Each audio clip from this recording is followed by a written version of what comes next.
Ang debate sa telebisyon tungkol sa West One City election ay nagaganap bilang isa sa mga kandidato. Ipinapahayag ni Yang Jungkook ang kanyang pananaw sa pagpapahaba ng linya ng subway. Sabi niya na ang pagpapahaba ng subway line ay talagang hindi kailangan, aksaya lang ng pera ng publiko dahil lahat ay may kotse. Sino ang sasakay sa subway? Ang sinabi ni Yang Jungkook ay kaagad na nagdulot ng pagtutol mula sa ibang mga kandidato na nagresulta sa gulo sa himpapawid. Sa pagtatapos ng debate, nilapitan ni Yang Jungkook si Chairman Park Sang-pil at ipinakilala ang sarili bilang Chamungso. Sinindihan ni Aris Park ang isang sigarilyo at huminga palabas ng malabong usok. Narinig na niya ang tungkol kay Yang Jungkook. Alam niyang naglaba ito ng pera at kumita ng iligal. Direktang sinabi ni Lee Park na ang mga taong nakikipagnegosyo sa kanya ay yumaman at umaasa rin siyang yayaman at magiging masagana si Yang Jungkook. Hindi siyempre tatanggihan ni Yang Jungkook ang transaksyon ito. Inutusan ni Lee Park si Chief Ma na ayusin ang pera para ibigay kay Yang Jungkook. Nang bumalik si Chief Ma, iyon din ang oras na tumayo at umalis si Yang Jungkook. Tahimik na ibinulong ni Chief Ma kay Yang Jungkook ang isang serya ng plate number ng sasakyan. Sinasabihan siyang kumilos kaagad. Gayunpaman, si Yang Jungkook ay isang profesional na manluloko. Ang lahat ng ito ay pinlano niya at ng kanyang mga kasabwat. Sa maliit na paraan lang, ang pera ni Lee Park ay naging pera niya. Huli na nang matanggap ni Lee Park ang balita na niloko siya at ang malaking halaga ay nailipat na sa bulsa ni Yang Jungkook. Mabilis na tumakbo si Lee Park at ang kanyang mga tauhan palabas upang hanapin si Yang Jungkook, ngunit kahit anino nito ay hindi nila nakita. Sa oras na ito, masayang-masaya si Yang Jungkook na dinala ang pera upang magdiwang kasama ang kanyang mga kasabwat habang nagdurusa si Lee Park dahil ang kanyang 60 bilyong won ay naglaho na. Nagpasya si Yang Jungkook na pagkatapos ng transaksyong ito ay magpapahinga na siya, kaya nagpropose siya sa kanyang kasintahan na si Heejin. Nakatouch si Heejin at pumayag, handang mamuhay ng tahimik sa tabi niya.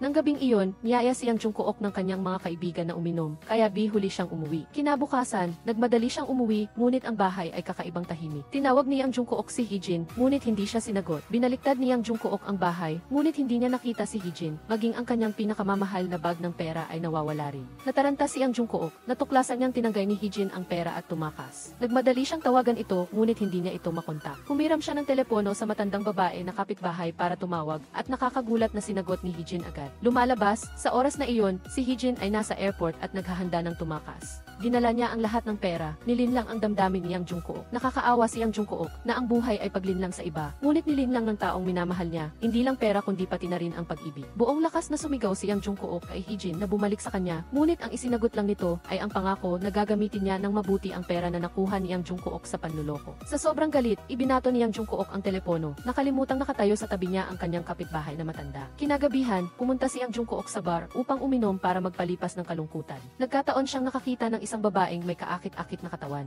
Hindi niya alam na magkakaroon pa siya ng ugnayan sa babaeng ito. Ang babae ay si Kim Miyaong, isang pulis na espesyalista sa pagpuksa ng mga krimen ng gang. Sa isang misyon, nakita ni Miyaong ang isang sasakyan na dumaan na pamilyar. Mag-isa siyang may dalang baseball bat at pumasok upang suriin ang sitwasyon. Ang mga gang ay umurong din nang makita ang matinding determinasyon niya. Lumabas na ang may-ari ng sasakyang iyon ay ang kanyang kasintahan na 7 taon na niyang minamahal. At nagkataon pa na nahuli niya ang kanyang kasintahan kasama ang kanyang kabit sa harap mismo niya. Ang maliit na kabit, nang makita si Miyaong, ay walang takot na nang iinis bago umalis. Nang makita ito, lumuhod ang kasintahan at nagsorry. Sa harap ng mga taong iyon, nagkunwari si Miyaong na kalmado. Hindi niya ito patatawarin at nagdesisyong makipaghiwalay. Pagkatapos, pumunta siya sa bar para uminom upang gumaan ang loob. Sa masiglang kapaligiran, nakita ni Miyaong na ang lalaking sumasayaw sa kanya ay malinaw na isang may asawa, ngunit nagbabar pa rin. Sumiklab ang galit ni Miyaong at agad siyang tumalon upang bigyan ng leksyon ang walang kwentang lalaki, ngunit aksidenteng tumama ang sapatos na ibinato niya sa ulo ni Yang Jungkook. Lumingon si Yang Jungkook at naakit sa katapangan ni Miyaong nang makita niya itong lumaban sa tatlo at nagwagi pa. Pinalabas si Miyaong sa bar, maingat na lumapit si Yang Jungkook para ibalik ang kanyang sapatos na may takong at inanyayahan siyang uminom kasama siya. Parehong sina Yang Jungkook at Kim Miyaong ay mga taong niloko sa pag-ibig kaya nagkasundo sila at magkasamang uminom upang gumaan ang loob. Ikinuwento ni Kim Miyaong ang tungkol sa kanyang relasyon at ex-boyfriend at umiyak ng husto. Hindi rin napigilan ni Yang Jungkook na magreklamo tungkol sa nangyari sa kanila ni Heejin. Inakala niyang walang problema sa kanilang pagmamahalan, ngunit niloko siya ni Heejin, kaya sobrang sakit talaga. Mahina uminom ng alak si Kim Miyaong, kaya mabilis siyang nawalan ng malay. Niyakap niya ito at nagtatanong si Kim Miyaong kung ano ang trabaho niya. Hindi pwedeng sabihin ni Yang Jungkook na manloloko siya, kaya nagsinungaling na lang siya na nagpapatakbo siya ng negosyo ng pamilya. Sinabi rin ni Miyaong na nagtatrabaho siya sa isang ahensya na may buwan ng sweldo na 3,000 won. Hindi na matino si Kim Miyaong sa oras na ito, nagpropose siyang makipag-date kay Yang Jungkook na ang layunin ay tulungan ang isa na kalimutan ang kanilang mga ex at kung hindi sila magkasundo, maghihiwalay sila. Natigilan si Yang Jungkook sa pagiging maging mapangahas nito. Kaya, magdamag silang nagstay sa bar. Dinala ni Yang Jungkook si Kim Miyaong sa tanawin ng dagat, nanood ng scene, kumain ng hotpot, at naging isang malapit na magkasintahan, sa bilis na nakakagulat sa lahat. Lubos ding nasiyahan si Kim Miyaong sa ipinakita ni Yang Jungkook, at nagdesisyon silang magpakasal agad. Tiningnan ni Yang Jungkook ang magandang nobya sa kanyang harapan, at lahat ng kalungkutan sa pag-ibig ay naglaho. Nang ikasal na lang, isiniwalat ni Kim Miyaong kay Yang Jungkook na pulis siya. Ang dahilan kung bakit ayaw sabihin ni Miyaong na pulis siya, ay dahil baka hindi siya magustuhan ni Yang Jungkook. Labis na nagulat si Yang Jungkook, hindi makapaniwala na siya, isang profesional na manloloko, ay nagpakasal sa isang pulis.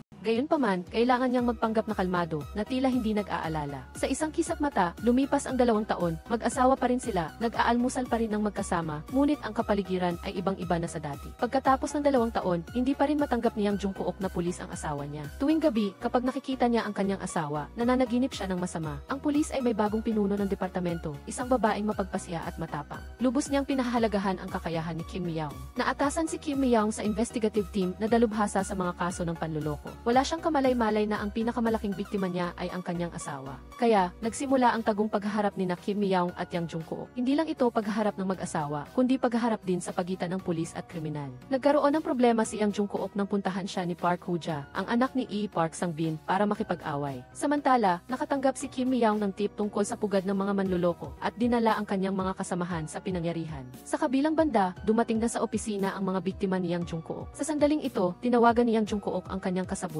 na bihag ni Park Hoo-ja. Nang mapansin ang pag-aatubili ng kanyang kasabwat, napansin ni Yang Jungkook na may mali at agad niyang pinauwi ang mga biktima at tinawag ang iba pang kasabwat upang ilipat ang kanilang base. Nang dumating si Kim Miyaong, nakatakas na si Yang Jungkook. Nakita lang niya si Park Hoo-ja, isang maganda at bata. Akala ni Kim Miyaong ay biktima ito ng panloloko, kaya masigasig siyang nagbigay ng calling card. Sinabi na hanapin siya kung may problema. Galit na pumasok si Park Hoo-ja sa kotse, dala ang calling card. Nang makita ng kanyang kasabwat ang pangalan sa calling card, nagulat sila dahil parehong-pareho ito ng pangalan ng asawa ni Yang Jungkook. Ngunit mabilis niya itong itinanggi dahil matagal nang hindi pumupunta si Miyaong sa pinangyarihan.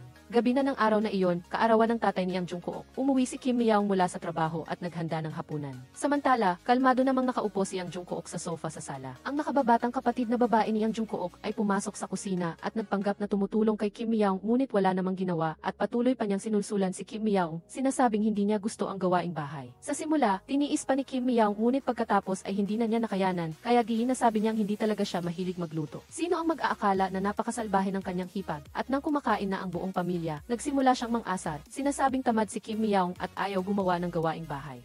Nahiya si Kim Miyaong, balak niya sanang magkunwaring tatama sa hipag, ngunit nagkunwari itong nasasaktan, kaya nag-alangan siyang umatras o sumulong, at kinailangan niyang magdahilan na pupunta sa banyo para makaalis sa hapagkainan. Si Yang Jungkook, na nakaupo sa hapagkainan, ay patuloy na nagkukwento ng kanyang mga paghihirap sa nakaraan. Sa totoo lang, hindi niya gusto ang manugang dahil lang pulis ito. Sinabi pa niya na tuwing nakikita niya si Kim Miyaong na isinusuot ang kanyang mga kamay sa bulsa, iniisip niya na ilalabas nito ang posas. Nagdagdag pa ng panggatong ang nakababatang kapatid na babae ni Yang Jungkook, kaya nahiya siya at umalis. Paglabas pa lang, nakita ni Yang Jungkook ang kanyang mga kasabwat na nakatayo doon, at di kalayuan ay ilang miyembro ng gang na papalapit. Agad niyang napagtanto na pinagtaksilan siya ng kanyang mga kasabwat, kaya nagmadali siyang tumakas, ngunit nahuli pa rin. Kalmadong nakaupo si Park Hoo-ja sa kotse, pinapanood si Yang Jungkook na sinasaktan ng husto. Nang marinig lang niya ang sirena ng pulis sa malapit, umalis siya kasama ang mga miyembro ng gang. Sa gitna ng kaguluhan, hindi sinasadyang nahawakan ni Yang Jungkook ang isang taong nakaitim. Inakala niya na ito ay tauhan ni Park Hoo-ja, kaya pilit siyang hindi bumitaw, ngunit hindi niya inaasahang matutuklasan na ito ay isang mamamatay tao. Kaya, hindi sinasadyang naging mabuting mamamayan si Yang Jungkook. Nagunahan ang media sa pagbabalita at binigyan din siya ng maraming medalya ng gobyerno. Agad na naging pambansang bayani si Yang Jungkook, sikat sa buong bansa. Kahit saan siya magpunta, may mga taong pumapaligid sa kanya para humingi ng pirma at magpakuha ng litrato. Ang mga kabataan ay itinuturing siyang idolo na ginagaya siya. Hindi inaasahan ni Yang Jungkook na siya, isang manloloko, ay mapupunta sa istasyon ng pulisya, hindi para arestuhin kundi para ituring na bayani. Patuloy na nagpadala si Park Hoo-ja ng mga tao upang subaybayan si Yang Jungkook, naghahanap ng pagkakataon para maghiganti. Ngunit ngayon, naging tao na siya ng publiko, hindi na makakilos ang mga gang at wala na silang magawa. Galit na galit si Park Hoo-ja, at bukod pa rito, nagkakaproblema siya dahil kailangan ng kumpanya ng pamilya ang mga boto ng mga miyembro ng lupon ng mga direktor, at ang bilang ng mga boto ng pagsang-ayon ay dapat lumampas sa kalahati, na nagbibigay sa kanya ng matinding sakit ng ulo. Tinipon ni Park Hoo-ja ang mga nakatatanda sa pamilya, umaasang makakaisip sila ng paraan para makuha ang mga miyembro ng lupon ng mga direktor. Gayunpaman, hindi iginalang si Park Hoo-ja ng mga taong ito at balak lang nilang manood. Galit na galit si Park Hoo-ja, pinagalitan niya ang mga taong ito at umalis. Sa kabilang banda, nagtatrabaho si Kim Myung sa istasyon ng pulisya. Ang kanyang asawa, si Yang Jungkook, ay sikat na ngayon at maraming reporter ang gustong makapanayam siya. Gayunpaman, dahil sa kanyang espesyal na posisyon, tumanggi si Kim Myung. Habang nakikipag-usap sa telepono, biglang naramdaman ni Kim Myung na may nakatayo sa tabi niya. Lumingon siya, nagulat na makita ang kanyang kuya na matagal nang hindi niya nakikita na nakatayo doon, na ikinagulat niya. Uminom si Kim Myung ng kape at nakipag-usap sa kanyang kuya. Humingi ng paumanhin ang kanyang kuya dahil hindi siya nakadalo sa kasal niya at nagdala rin siya ng napakalaking sobre ng regalo. Sa simula ayaw tanggapin ni Kim Myung, ngunit nang makita niya ang sinseridad ng kanyang kuya, tinanggap niya at nangakong kakain silang magkasama sa ibang araw. Naghanap si Park Hoo-ja kung saan-saan at sa wakas ay natagpuan din niya ang makakatulong sa kanya, ang kuya ni Kim Myung. Agad niya itong inanyayahan na kumain, umaasang tutulungan siya nito. Sa gabi, ang balita ay muling nag-ulat tungkol kay Yang Jungkook. Sinabing tinulungan niya ang isang 80 taong gulang na matandang babae at tunay ngang isa siyang mabuting mamamayan. Nagulat si Kim Myung nang makita ang balita at nagmadali siyang tanungin ang kanyang asawa kung anong mabuting bagay na naman ang ginawa niya. Naging walang magawa si Yang Jungkook. Sa oras na iyon, wala siyang intensyon na makialam sa usapan ng iba, ngunit nakilala siya ng kanyang mga tagahanga. Masigasig siyang pinalibutan ng mga ito na napilitan siyang tumulong. Kaya, hindi sinasadya siyang naging isang waran. Nang marinig ni Kim Myung ang kwento ng kanyang asawa, naluha siya sa sobrang paghanga na naniniwalang napakabuti ng kanyang asawa. Ipinadala ni Park Hoo-ja ang kanyang mga tauhan upang imbestigahan ang background ni Kim Myung at nalaman na siya ang asawa ni Yang Jungkook at nabalitaan na noong nag-aaral pa siya, isa siyang school queen. Dahil dito ay medyo nagulat si Park Hoo-ja. Sa totoo lang, si Kim Myung ay medyo rebelde noong dalagita pa, ngunit matapos siyang turuan ng guro ay naging masunurin, nag-aral ng mabuti, nakapasa sa universidad at pagkatapos makapagtapos ay nagtrabaho na sa istasyon ng pulisya. Napagtanto ni Park Hoo-ja na hindi alam ni Kim Myung ang peking pangalan ni Yang Jungkook at hindi rin niya alam na siya ay isa talagang manloloko. Ngumiti siya ng may masamang balak at naramdaman niyang may malapit ng mangyari. Sa oras na ito, dinadala ni Kim Myung si Yang Jungkook upang kumain kasama ang kanyang ina. Masayang tiningnan ng kanyang ina ang manugang at mahal na mahal siya. Si Yang Jungkook ay sikat na ngayon at siya ay isang magandang halimbawa para sa buong bansa. Kahit ang waiter ay tiningnan siya ng may paghanga na ikinahiya niya ng kaunti. Mahina uminom ng alak ang nanay ni Kim Myung kaya mabilis itong nalasing. Sa kahihiyan, dali-daling inilabas ni Kim Myung ang kanyang ina. Naghahanda si Yang Jungkook na tumakbo para sa pambansang asembleya. Wala siyang pakialam dito, gusto niyang uminom at makipag-usap sa kanya. Ayaw tanggihan ni Yang Jungkook ang kanyang asawa, kaya dinala niya ito sa isang maliit na kainan para kumain ng hapunan at makipag-usap. Naramdaman ni Kim Myung na may pagitan sila ng kanyang asawa. Dati, noong bagong kasal pa lang sila, hindi pa publiko ang kanyang asawa. Napakasaya nilang namumuhay at kapag may problema ang isa, nakikinig at umaaliw ang isa.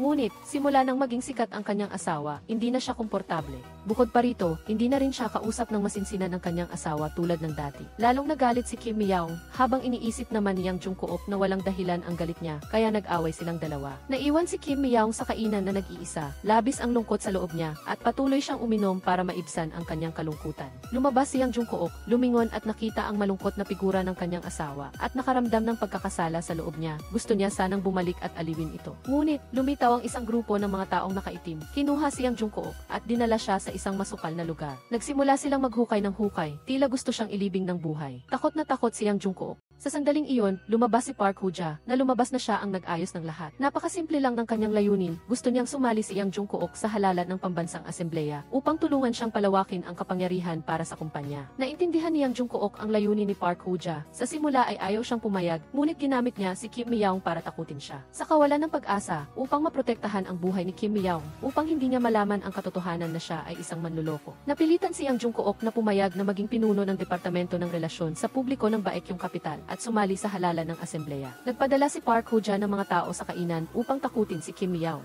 Sa simula, balak niyang gamitin ito para takutin si Yang Jungkook. Ngunit ang nakakagulat ay napansin ni Kim Myung na hindi maganda ang intensyon ng grupo ng mga taong ito. Tinalo niya silang lahat, nagkalat sa sahig ang mga lalaki, habang patuloy na hinahabol ni Kim Myung. Bilang isang pulis, sobra-sobra ang lakas niya para gawin iyon. Sa oras na ito, nakatali pa rin si Yang Jungkook sa basement ni Park Hoo-ja. Akala niya ay hawak si Kim Myung at nasa panganib. Ngunit hindi niya alam na tinalo niya ang lahat ng umaatake, at dahil lang walang sasakyan, kaya hindi niya sila nahabol. Huminto si Kim Myung habang naghahabol, at nagmadaling umalis sakay ng sasakyan ang mga salbahe. Alam ni Park Hoo-ja ang sitwasyon ng mga alalay, ngunit nagkunwari pa rin siya sa harap ni Yang Jung-kook. Pinaniwala siyang hawak niya ang buhay ni Kim Mi-young, pinilit siyang sumang-ayon sa kondisyon niya at pagkatapos ay pinalaya. Agad na dinalaw ni Yang Jung-kook si Kim Mi-young pagkatapos siyang palayain. Kahit nanalo sa suntukan, hindi naiwasan ni Kim Mi-young na magkaroon ng maliit na sugat. Nang makita ni Yang Jung-kook ang pamumula sa gilid ng bibig ni Kim Mi-young, labis siyang nasaktan at sinisi ang sarili sa pagpapahirap sa kanyang asawa. Ang ina ni Kim Mi-young ay pulis ng paaralan at siya rin ang kanyang superior. Nang makita ang anak na dumating sa istasyon ng pulis na may pasa sa mukha, hindi maiwasang magulat niya, ngunit nagkunwari pa rin kalmado si Kim Mi-young upang hindi mag-alala ang kanyang ina. Ang nakaka-interes, nadiskubre ni Kim Mi-young na iniimbestigahan ng kanyang mga kasamahan ang kaso ng Baekyong Capital. Lubos siyang interesado at nagboluntaryong kunin ang kaso. Hindi niya alam na dati na siyang may kaugnayan sa Baekyong Capital. Nakatuon lamang si Park Hoo-ja sa pag-akit ng mga boto pagkatapos kumbinsihin si Yang Jung-kook. Ngayon naman ay pinupuntirya niya si Kongresista Kim Jong-young. Hindi karaniwan ang lalaking ito, kilala bilang isang matigas ang ulo. Ano man ang sino man, basta hindi niya gusto, si Kim Jong-young ay maglalakas loob na harapin hanggang sa huli. Siyempre, alam ito ni Park Hoo-ja, alam din niya ang kahinaan ni Kim Jong-young na napakaganid, na kayang suhulan ng pera. Pumunta si Park Hoo-ja upang makita si Kim Jong-young, kumain kasama niya sa isang maliit na kainan, at nakinig sa walang tigil niyang pagreklamo tungkol sa kanyang mga karanasan sa mga nakaraang taon. Sa sandaling ito, sa imbitasyon ni Park Hoo-ja, dumating din si Yang Jung-kook. Tiningnan ni Kim Jong-young si Yang Jung-kook at tinanong siya kung bakit siya tumatakbo. Hindi nagsinungaling si Yang Jung-kook at diretsahang sinabi na hiniling ni Park Hoo-ja na gawin niya ito. Ang kanyang matapat na salita ay nakaakit ng pabor kay Kim Jong-young. Nakilala rin niya si Yang Jung-kook bilang isang mabait na tao na dating gumawa ng matuwid na gawain, kaya pinuri niya ito. Nang magsimula pa lang siyang magkaroon ng kaunting mabuting impresyon kay Yang Jung-kook, ibinunyag niya ang katotohanan. Diretsahang sinabi kay Kim Jong-young na siya ay isa talagang manloloko. 3 taon na ang nakalipas, niloko niya ang ama ni Park Hoo-ja na humantong sa paghahanap sa kanya ni Park Hoo-ja para maghiganti. Kung hindi siya sasali sa halalan ng asembleya, mawawala ang buhay niya at hindi magiging mapayapa ang kanyang pamilya. Isang di kapanipaniwalang ngiti ang lumabas sa mukha ni Kim Jong-young. Hindi inasahan ni Park Hoo-ja na magsasabi ng totoo si Yang Jung-kook. Ang kanyang mukha ay paminsan-minsang namumula at pumuti. Natahimik sandali si Kim Jong-young, pagkatapos ay tumawa ng malakas. Pakiramdam niya na si Yang Jung-kook, bagamat isang manloloko, ay may magandang hitsura, mapagbigay na personalidad at napakalapit sa kanyang panlasa. Gayunpaman, ang paglalagay ng isang manloloko sa hanay ng mga kongresista ay itinuturing pa ring masyadong mapangarapin ni Kim Jong-young, kaya tumanggi siyang tumulong. Upang palitan ang malamig na saloobin ng kalaban, inilantad ni Yang Jung-kook ang tungkol sa sinadyang pagpapakalat ni Kim Jong-young ng maling impormasyon. Sa puntong ito, napagtanto ni Kim Jong-young na si Yang Jung-kook ay isang mapanganib na kalaban. Pinuwersa ni Park Hoo-ja si Yang Jung-kook na ipagpatuloy ang pakikipagnegosasyon kay Kim Jong-young, kaya ipinagpatuloy ito ni Yang Jung-kook, umaasang magagamit ang malaking tubo upang kumbinsihin si Kim Jong-young. Sa panig ni Kim Mi-young, nang tingnan niya ang mga file ni Park Hoo-ja, nalaman niyang si Park Hoo-ja ay anak ni Park Sang-pil at kasalukuyan siyang presidente ng Baekyong Capital. Tinitigan ni Kim Mi-young ang litrato ni Park Hoo-ja, palaging pakiramdam na nakita na niya ito kung saan. Matapos mag-isip ng matagal, naisip ni Kim Mi-young na aksidente niyang nakilala si Park Hoo-ja noong iniimbestigahan niya ang kaso ng panloloko sa real estate. Ngunit sa oras na iyon ay inakala niyang si Park Hoo-ja ang biktima. Upang maakit si Kim Jong-young, napilitang sumang-ayon si Yang Jung-kook na tulungan siyang ibenta ang gusali sa mataas na presyo. Ang gusaling iyon ay nasa isang hindi magandang lokasyon at napakababa ng presyo. Tinipon ni Yang Jung-kook ang mga miyembro ng grupo ng panloloko at naghanap ng mga aktor. Nagpanggap na lumabas-masok sa gusali, naglikha ng masiglang kapaligiran ng negosyo. Nagpaligaw sa mga mamimili na isipin na ang gusali ay napakatagumpay sa negosyo. Maraming tao ang nahulog sa bitag ni Yang Jung-kook at ng kanyang mga kasamahan. Paulit-ulit silang nakatanggap ng mga alok na bilhin ang gusali, ngunit wala pa ring nagbigay ng presyo na ikinatutuwa ni Yang Jung-kook. Tinawagan pa ni Yang Jung-kook ang kanyang nakababatang kapatid na babae upang tumulong, ngunit hindi pa rin maganda ang sitwasyon. Sa halip, kinailangan pang maospital ang kapatid na babae dahil sa labis na pag-inom ng alak at serbesa. Wala nang magawa, maaari na lang tawagan ni Yang Jung-kook si Park Hoo-ja para humiram ng ilang mga gangster upang uminom ng alak at lumikha ng kapaligiran. Ngunit ang kanilang mga tiyan ay naging bilbil na sa serbesa at hindi pa rin nabibenta ang bahay. Ang hindi alam ni Yang Jung-kook ay nakilala na ni Kim Mi-young si Park Hoo-ja na may kaugnayan sa grupo ng panloloko at mabilis siyang nagsagawa ng investigasyon. Nalaman niya na itinatanggi ng grupo ng panloloko ang presyo ng abandonadong gusali at nagulat siya, hindi niya alam kung ano ang tunay na layunin ng mga taong ito. Inakala ni Kim Mi-young na si Park Hoo-ja ang pinuno ng grupo ng panloloko, kaya nagpa siya siyang hulihin ito. Ang paraan ni Kim Mi-young ay hindi maintindihan ng kanyang mga kasamahan na iniisip na wala siyang ginagawa at naghahanap lang ng gulo. Walang magawa si Kim Mi-young kung hindi siya inatake, hindi rin siya magkukusa na kunin ang kaso ng Baekyong kapital. Sa isang sandali na tila wala ng pag-asa, nakatanggap si Yang Jungkook ng balita mula sa kanyang kasamahan. Nalaman niya na may isang matandang mag-asawa na nagkagusto sa gusali at gustong bilhin ito. Nagpunta si Yang Jungkook bilang may-ari ng gusali upang makipagnegosasyon. Natuklasan niya na ang kalaban ay isang matandang mag-asawa na nagtitinda sa kalye dahil nanalo sila sa loto kaya gusto nilang bumili ng bahay. Wala silang kaalaman sa merkado, kahit na ang gusaling ito ay ibinebenta sa halagang 6 bilyong won, hindi sila magdadalawang isip na bilhin agad. Pagkaalis ng matandang mag-asawa, naiwan ang kanilang sombrero sa lamesa. Tumayo si Yang Jungkook upang habulin sila. Paglabas niya sa pangunahing kalsada, nagulat siyang makita si Kim Miyaong nakausap ang matandang mag-asawa. Nagmadaling nagtago si Yang Jungkook, nawala ang ngiti sa kanyang labi. Alam niyang tiyak na walang magandang maidudulot ang pagdating ng kanyang asawa, isang pulis. Tama nga, nakakuha si Kim Miyaong ng impormasyon mula sa matandang mag-asawa. Nalaman niyang pipirmahan nila ang kontrata sa pagbili ng gusali sa ika-1.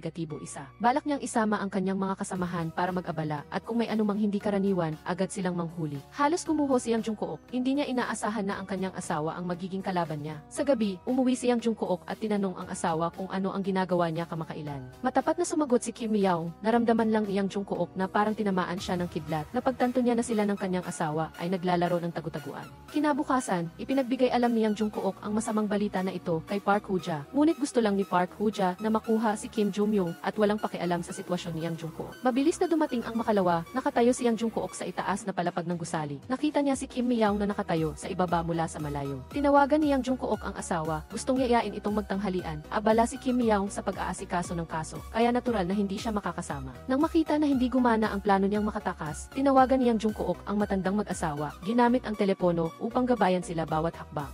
Nakita ni Kim Miyaong ang target na gumagalaw. Nagmadali siyang sumunod, ngunit pagkatapos ng mahirap na paghabol, sa huli ay bumalik lang sa simula. Nakita ni Yang Jungkook na imposibleng putulin ang ugnayan ni Kim Miyaong, kaya inutusan niya ang kanyang mga kasamahan na magmaneho upang sunduin ang matandang mag-asawa. Ngunit mabilis ding sumakay sa kotse si Kim Miyaong. Iniling sa kanyang kasamahan na sundan sila. Ang kotse ni Kim Miyaong ay napakalapit, imposibleng mawala siya. Walang magawa si Yang Jungkook, kaya sinabihan niya ang tao na itigil ang kotse sa labasan ng subway upang ang matandang mag-asawa ay sumakay sa subway. Kaya sinundan ni Kim Miyaong ang subway station. Sinundan niya sila ng ilang sandali, bigla niyang napansin na nawawala ang mga dokumento sa kamay ng matandang mag-asawa. Hindi na nakatiis si Kim Miyaong, lumapit siya at nagtanong, at doon niya nalaman na ang kontrata ng pagbenta ay talaga palang napirmahan kahapon. Ngunit hindi maintindihan kung bakit. Biglang hindi na nagbenta ang kabilang panig at hiningi pa ang kontrata, kaya nag-schedule sila ng muling pagkikita ngayon at kanina lang, isang babae ang kumuha ng mga dokumento habang dumadaan sa lead niya. Lumabas na mas maaga ng isang araw pumirma ang matandang mag-asawa sa kontrata ng pagbenta. Nilagdaan ni Yang Jungkook ang kontrata ng maayos sa kanila, ngunit nang makita ang hirap na mukha ng matandang mag-asawa, nang marinig ang kanilang mga paghihirap na antig ang damdamin ni Yang Jungkook, nagpasya siyang itigil ang panloloko na ito, kaya naisip niya ang paraan upang mabawi ang kontrata. Pumunta si Yang Jungkook na nag-iisa upang makita si Park Hoo-ja at Kim Jong-myung. Sa harap nila, sisirain niya ang kontrata. Sisirain ni Yang Jungkook ang kontrata sa harap ni Kim Jong-myung at Park Hoo-ja. Idineklara niyang siya mismo ang gagawa nito. Ano man ang maging resulta, kailangan niyang subukan at hindi na magpapautos sa sinuman. Natigilan si Park Hoo-ja, nakita niyang hindi na niya kontrolado si Yang Jungkook, kaya napilitan siyang magmungkahi na siya na mismo ang bibili ng gusali sa mataas na presyo upang makuha si Kim Jong-myung. Sa sandaling ito, nagsalita si Kim Jong-myung, sa totoo lang, hindi niya talaga gustong tulungan si Park Hoo-ja, kahit na natulungan siya ni Yang Jungkook na maibenta ang gusali. Hindi rin siya tutulong dahil ang hayaang maging kongresista ang isang manloloko ay napakalaking kabaliwan. Sa sandaling ito, naunawaan ni Park Hoo-ja na ginamit pala siya ni Kim Jong-myung. Walang hiyahiyang sinabi ni Kim Jong-myung na tama iyon at balak pa niyang magpasok ng tao sa kumpanya ni Park Hoo-ja. Umaasang bibigyan ni Park Hoo-ja ng trabaho ang taong ito. Galit na galit si Park Hoo-ja, ngunit wala siyang magawa kundi magtimpi. Naghanap si Park Hoo-ja kay Yang Jungkook. Sinabi niya ng malinaw na pagkatapos maging kongresista ni Yang Jungkook, ipapawalang bisa niya ang batas na naglilimita sa rate ng interes sa mataas na tubo. Sa oras na iyon ay lalabas ang maraming mahihirap na tao sa lipunan. Gaano man kabait si Yang Jungkook, hindi niya maililigtas ang maraming tao. Napagtanto ni Yang Jungkook na may masamang balak si Park Hoo-ja, hindi niya napigilang sabihan siyang tumahimik. Ngayon lang nadiskubre ni Park Hoo-ja na si Yang Jungkook ay isang napakabait na tao. Pakiramdam niya ay napakakabalintunaan nito. Ang isang napakabait na tao ay isa palang manluloko. Pagkatapos noon, dumating ang sekretarya ni Park Hoo-ja at nadiskubre na ginaya ni Yang Jungkook ang selyo. Lumabas na ayaw ni Yang Jungkook na makontrol siya ng ganito, kaya gumawa siya ng sarili niyang pandaraya ng siglo. Ngunit sa kasamaang palad ay mabilis itong natuklasan. Nagmadaling nagpahanap si Park Hoo-ja kay Yang Jungkook. Sa sandaling ito ay ikinukwento ni Yang Jungkook ang kanyang sitwasyon sa kanyang ama at labis mabilis itong nagulat. Pagkatapos nito, naghanda si Yang Jungkook ng isang magandang drama. Naghahanda na gumanti, umatake kina Park Hoo-ja at Kim Jo-myung. Lumabas na si Yang Jungkook ay hindi talaga pumunit ng totoong kontrata. Ang kontrata lamang na peke ang pinunit niya sa harap nina Park Hoo-ja at Kim Jo-myung. Pagkatapos ay hinayaan ang kanyang ama na dalhin ang tunay na kontrata upang mangutang. Maaaring isipin, hindi aprobahan ng bangko ang utang. Gusto lang ni Yang Jungkook na gawing malaki ang issue. Sa oras na iyon, hindi na maitatago ang katotohanan na si Kim Jo-myung ang may-ari ng gusali. At ang gusaling ito ay talagang lihim na ibinigay ni Park Hoo-ja kay Kim Jo-myung. Sa sandaling malantad ang kanilang usapin at mahuli ng pulisya, wala nang makakapagbanta kay Yang Jungkook. May kakilala si Kim Jo-myung sa bangko. Nang makita na may nagpapautang gamit ang gusali niya bilang kolateral, agad siyang nakipag-ugnayan kay Kim Jo-myung upang kumpirmahin. Nang matanggap ni Kim Jo-myung ang balita, mabilis siyang tumawag kay Park Hoo-ja. Ang plano ni Yang Jungkook ay mabilis na nabisto ni Kim Jo-myung at Park Hoo-ja at sila ay nataranta. Nag-aalala na malantad ni Yang Jungkook ang kanilang tunay na pagkatao. Nagmamadali silang hanapin si Yang Jungkook sa lahat ng dako. Sa sandaling ito, dinadala pa rin ni Yang Jungkook ang kanyang ama na tumakbo sa bawat bangko para mag-apply para sa utang. Gayunpaman, mabilis na natuklasan ang kanyang kinaroroonan ng mga tauhan ni Park Hoo-ja. Ang tauhan ay may dalang martilyo at sumugod kay Yang Jungkook na abala sa pakikinig sa tawag. Nang malapit na ang martilyo, biglang sumagi sa isip ni Yang Jungkook ang 36 na diskarte sa pagtatanggol sa sarili na itinuro ng kanyang asawa. Bilang isang warang mag-aaral, mabilis na inilapat ni Yang Jungkook ang kanyang natutunan sa totoong buhay at matagumpay na nakatakas sa kalamidad. Walang oras para magsaya, mabilis na nakabawi si Yang Jungkook at sumakay sa kotse para tumakas. Pagkatapos iwanan ang kanyang kapatid sa huling bangko upang tapusin ang pautang, agad na nagsagawa si Yang Jungkook ng isang paghabol sa kalye kasama ang mga gangster. Pagdating sa pagtakas, masasabing si Yang Jungkook ay isang master. Ang trunk ng kanyang sasakyan ay mayroong 10-10 plate number na maaaring palitan anumang oras. Dahil dito, matagal na hinabol ni Park Hoo-ja. Ngunit sa huli ay hindi niya alam kung ano ang plate number ng kotse ni Yang Jungkook. Sa simula ay napakakumpiyansa ni Yang Jungkook. Iniisip na tiyak na malulutas niya sina Park Hoo-ja at Kim Jo-myung. Ngunit mas mataas ang antas ni Park Hoo-ja. Binantaan niya si Yang Jungkook. Idineklara na ilalantad niya ang pagkakakilanlan niya bilang manloloko kay Kim Miao. Talagang natakot si Yang Jungkook sa pagkakataong ito. Takot na takot siyang malantad ang katotohanan. Pagkababa ng telepono, agad na pumunta si Park Hoo-ja sa istasyon ng pulisya. Kumakain si Kim Miao. Nang makita niyang basta na lang pumasok si Park Hoo-ja, hindi niya alam kung ano ang gusto ng babaeng ito. Binanggit ni Park Hoo-ja si Yang Jungkook sa harap ni Kim Miao. Nagpakita ng labis na paghanga kay Kim Miao sa pagkakaroon ng gayong-warang asawa. Gayunpaman, totoo ba talagang tapat at mapagkakatiwalaan si Yang Jungkook tulad ng inilalarawan sa pahayagan? Naramdaman ni Kim Miao na sobra na si Park Hoo-ja. Nagpatuloy si Park Hoo-ja. Hindi raw dapat masyadong madaling magtiwala si Kim Miao sa isang tao, kung hindi ay masasaktan lang siya.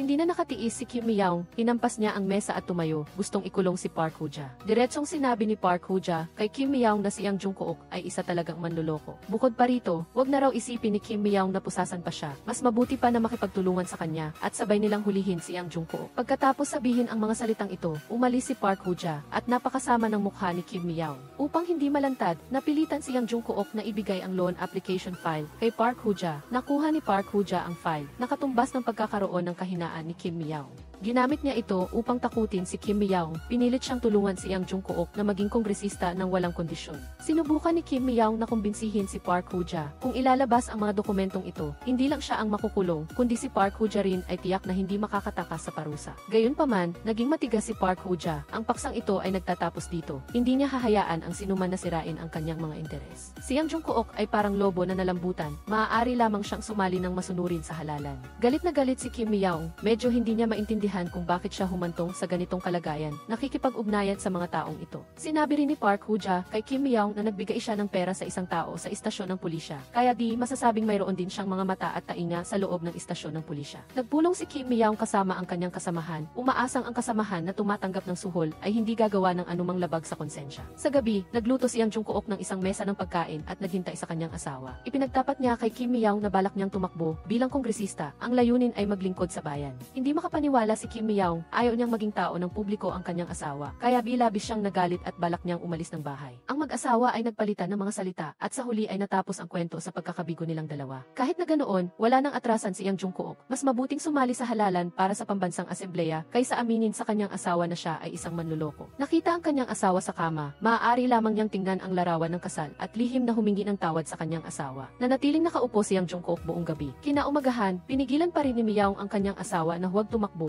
ngunit determinado na si Yang Jungkook. Kahit na hindi sumang-ayon si Kim Mi-young, nag-apply pa rin si Yang Jungkook at nagpakita ng buong gilas sa press conference. Binati ang lahat, sinabing siya ay isang ordinaryong mamamayan at nabigo siya sa kasalukuyang politika. Umaasa na magdala ng pagbabago sa politika ng Korea, kaya humihiling sa lahat na iboto siya upang siya, mula sa isang matapang na mamamayan, ay maging isang matapang na kongresista. Mabilis na ipinalabas ang panayam ni Yang Jungkook. Agad itong pinag-usapan ng mga netizen, ngunit walang pakialam si Kim Mi-young, hindi niya sinusuportahan ang pagtakbo ng kanyang asawa. Sa sandaling ito, tinawag ng kanyang kasamahan si Kim Mi-young upang manood ng isang video. Lumabas na matagal na nilang sinusubaybayan ang surveillance camera ng gusali ng Baekyong Capital. Natuklasan nilang nagpakita si Yang Jungkook doon bandang 1:00 ng umaga na talagang kaduda-duda. Tiningnan ni Kim Mi-young ang mukha ni Yang Jungkook sa surveillance camera at naramdaman niya na ito ay napakabanyaga. Naalala niya muli ang sinabi ni Park Woo-ja na si Yang Jungkook ay isang manloloko at lalo siyang nagduda. Diretsahang tinanong ni Kim Mi-young ang kanyang kasamahan kung sa tingin niya ay kamukha ng kanyang asawa ang tao sa surveillance camera.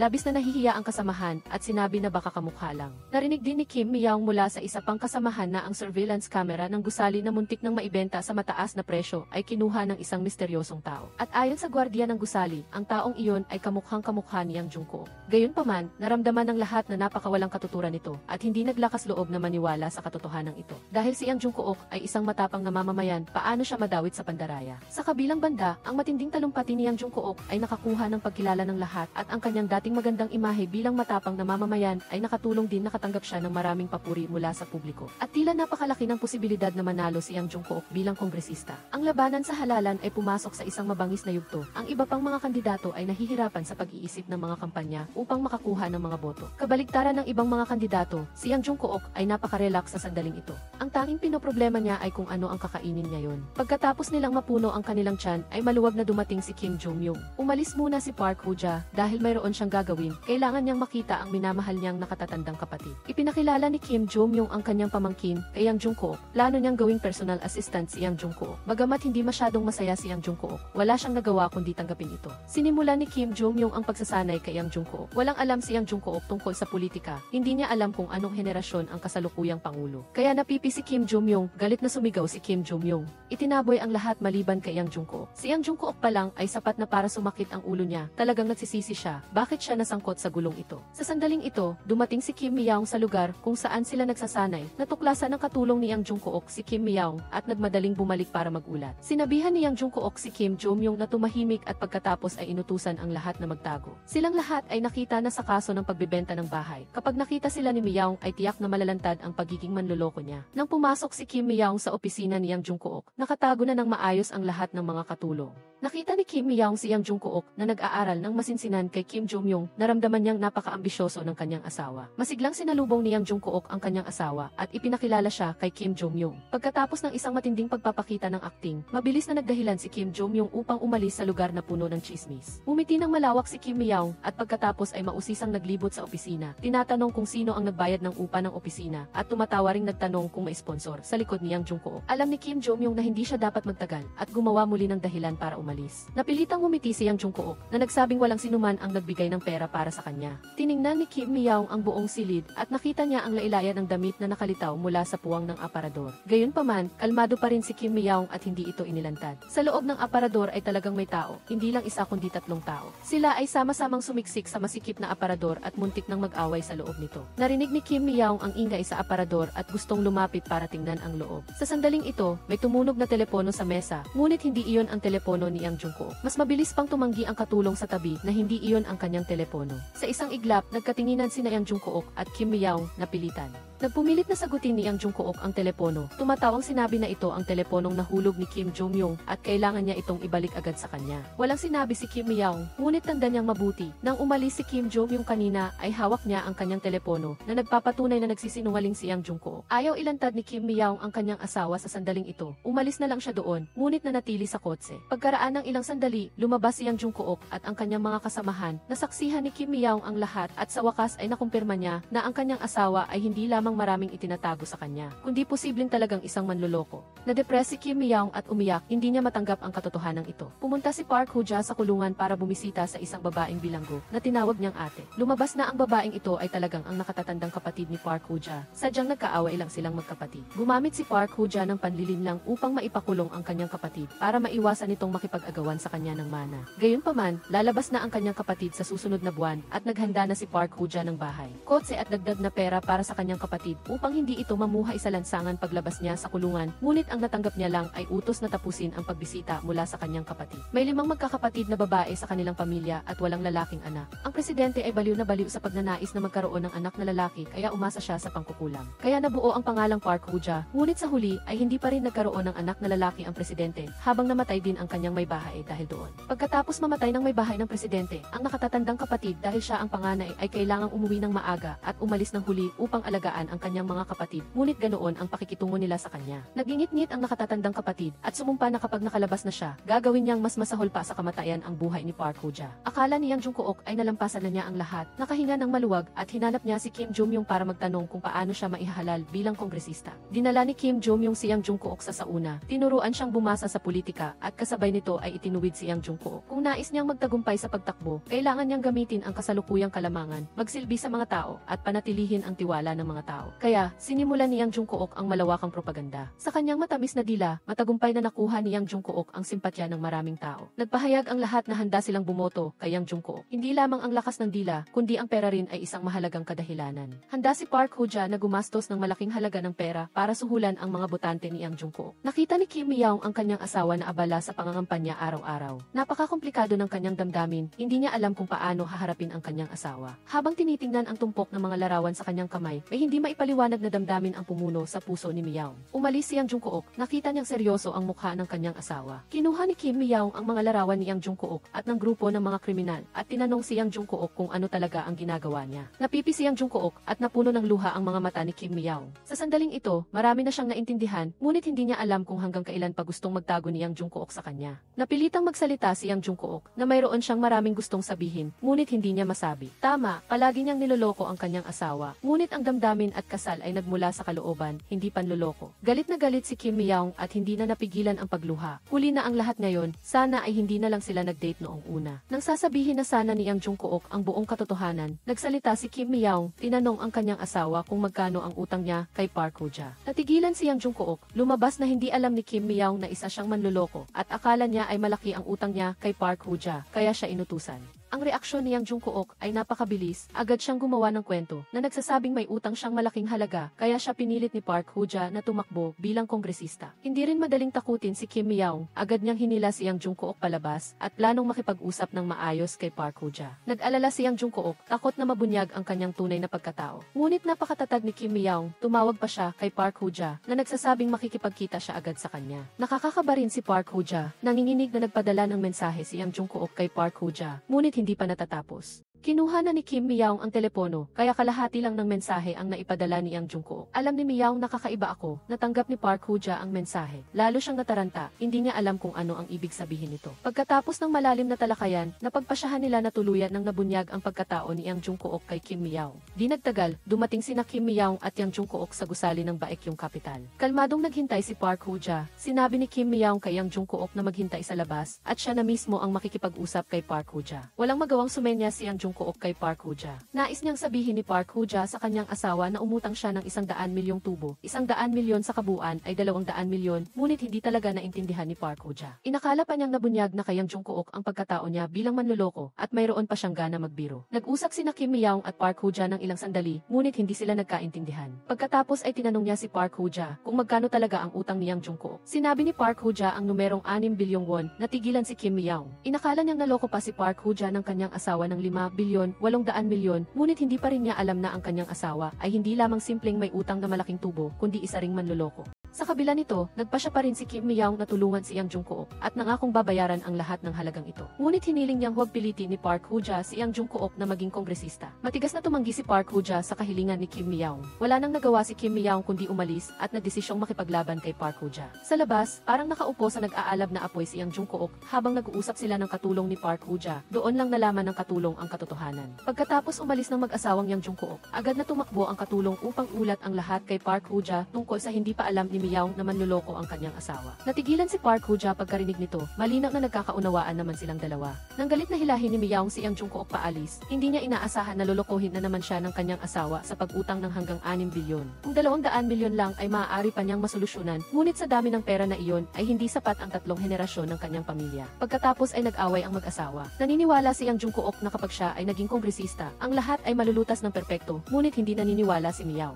Hindi madaling maupo sa upuan ng kongresista at ang titulong may bahay ng kongresista ay hindi gaanong simple tulad ng pangalan nito. Pagkatapos ay galit na iniwan ni Mi-young si Yang Jungkook doon at pinuntahan ang kanyang ina upang umiyak at maglabas ng sama ng loob. Ang mas nakakainis sa kanya ay malinaw na niloloko siya ni Yang Jungkook. Ngunit buong puso ko pa rin gustong tulungan siya sa paglutas ng problema. Malungkot na pumunta si Yang Jungkook sa bar upang magpalipas ng kalungkutan at ikwento ang nangyari kay Kim Jong-young. Pinayuhan ni Kim Jong-young si Yang Jungkook na kung labis siyang nakokonsensya ay makipaghiwalay na siya. Hindi lang si Yang Jungkook ang nakatanggap ng ganoong payo. Ang biyenan, pagkatapos marinig na may utang na 6 bilyon ang kanyang manugang, ay gustong-gusto nang hilahin si Yang Jungkook at bigyan ng isang matinding palo. Sa kanyang pagtakbo bilang kongresista, masigasig si Yang Jungkook na nagsalita sa seminar. Matyaga niyang sinagot ang mga tanong na ibinigay ng lahat. Sinasabi na kung siya ay mahahalal bilang kongresista, tiyak na tapat niyang ipapakita ang boses ng masa. Sunod-sunod na nagbigay ang mga tao ng iba't ibang tanong kay Yang Jungkook. Kabilang ang murang upa sa pabahay, pagtatayo ng mga high-end na apartment. Sa loob ng 5 taon, naniguro si Yang Jungkook. Ang kahangahangang anyo na iyon ay nakakuha ng pagkilala at suporta mula sa lahat. Nakatayo si Kim Jong-young sa gilid, pinapanood ang pagganap ni Yang Jungkook at napangiti sa pagpupuri. Kung hindi man niloko si Yang Jungkook, siya ay talagang isang matalino at may kakayahang binata.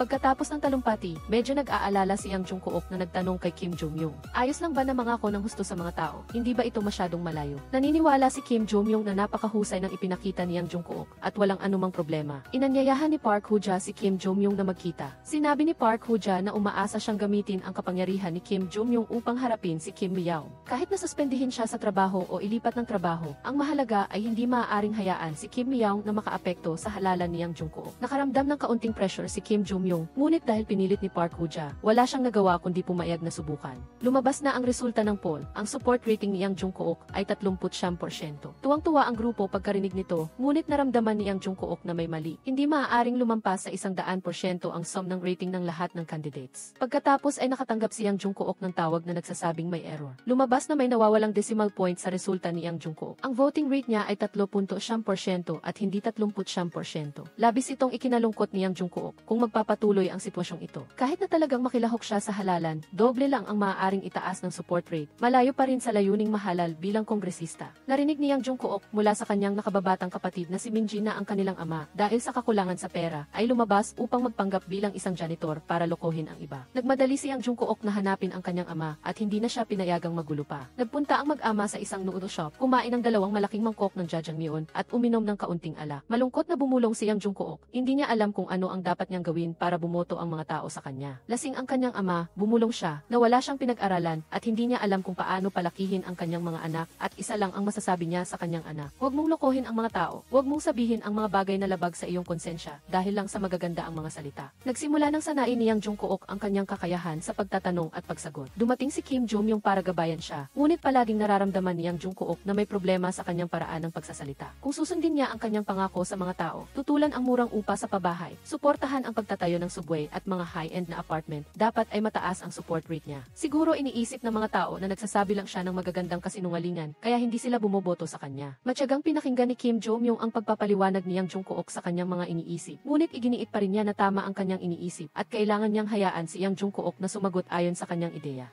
Hindi lang iyon, hinila pa ni Kim Jong-young si Yang Jungkook para mangampanya sa kalsada. Medyo naiinis si Yang Jungkook sa pamamaraang ito at palaging malungkot. Binalaan ni Kim Jong-young si Yang Jungkook na bukas kapag interview sa Z, hindi niya dapat sabihin ang anumang kakaibang bagay. Kailangan niyang sagutin ang mga tanong ayon sa itinuro niya. Ang tinatawag na pagtakbo sa halalan ay ang paggamit lamang ng taos pusong saloobin upang sabihin ang magagandang salita. Ang kapatid ni Kim Jong-young ay tumatakbo din sa halalan na ito. Upang talunin ang kalaban, nagpunta si Yang Jungkook sa lahat ng dako upang mangampanya. Sinasabing ang taong ito ay ay nagbigay lang ng 30,000 won na regalo sa kasal ng ikasal si Kim Jong-yong at ibinigay pa ito pagkatapos ng 2 taon ng kasal. Nagulat ang lahat at naramdaman na hindi mapagkakatiwalaan ang nakatatandang kapatid ni Kim Jong-yong at hindi dapat iboto. Ang nakakagulat, hindi nagalit si Han Sang-jin tungkol dito. Sa halip ay nakita niyang kawili-wili si Yang Jung-kook na nakakagawa ng ganoong bago at kakaibang mga taktika. Nag-usap sina Han Sang-jin at Yang Jung-kook. Naalala ni Yang Jung-kook noong ikinasal sila ni Kim Mi-young. Nangako siya kay Kim Mi-young na tiyak na magdadala siya ng kaligayahan sa kanya. Ngunit ang mga sumunod na pangyayari ay hindi naging ayon sa gusto niya. Ngumiti si Han Sang-jin at sinabi kay Yang Jung-kook na ang mga tao ay bumoboto batay sa tao at hindi sa mga walang kabuluhang pangako. Namulat si Yang Jung-kook at naramdaman na may katwiran ito. Napansin ni Han Sang-jin na hindi maganda ang pakiramdam ni Kim Mi-young kamakailan at binalaan si Yang Jung-kook na kailangang pakitunguhan niya ng maayos ang kanyang nakababatang kapatid. Nagmadaling sumang-ayon si Yang Jung-kook. Sa gabi, mag-isang nanood si Yang Jung-kook ng wedding photos nila ni Kim Mi-young sa bahay. Ngunit hindi pa umuwi si Kim Mi-young.